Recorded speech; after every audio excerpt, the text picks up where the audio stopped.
also put the Anti-Corruption Corrupt Practices Investigation Bureau under my personal portfolio so that everybody knew that I am personally going to lead this drive.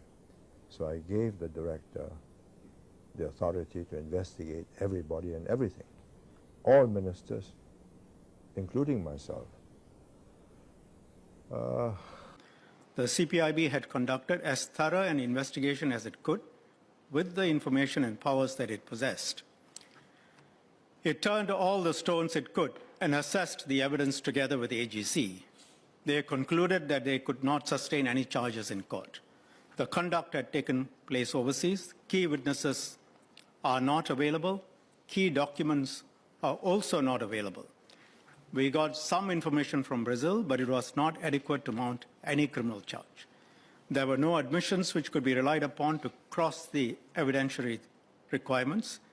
The documents between the US authorities and KOM and the DPA also do not meet the evidentiary requirements. They go some way, but they don't cross the threshold in respect of those who are being investigated. The CPIB, for good reasons, has the reputation for being able to ferret out the truth.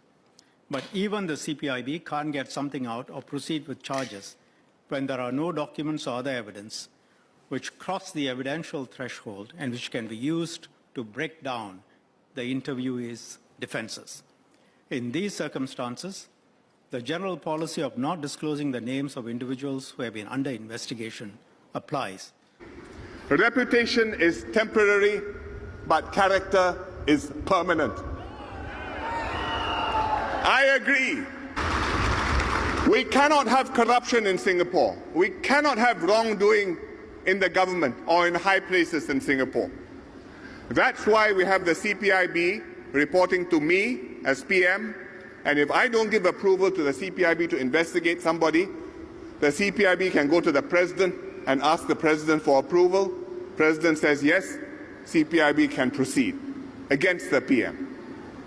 That's why we have the Auditor General's Office, to keep the government straight, to keep our statutory board straight, and once in a while to find out whether the town councils are straight or not straight.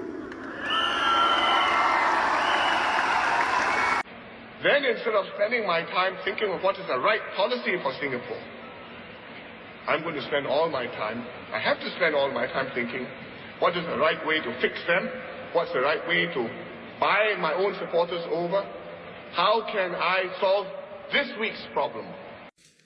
In Japan, the chairman and CEO call press conference, take a deep bow.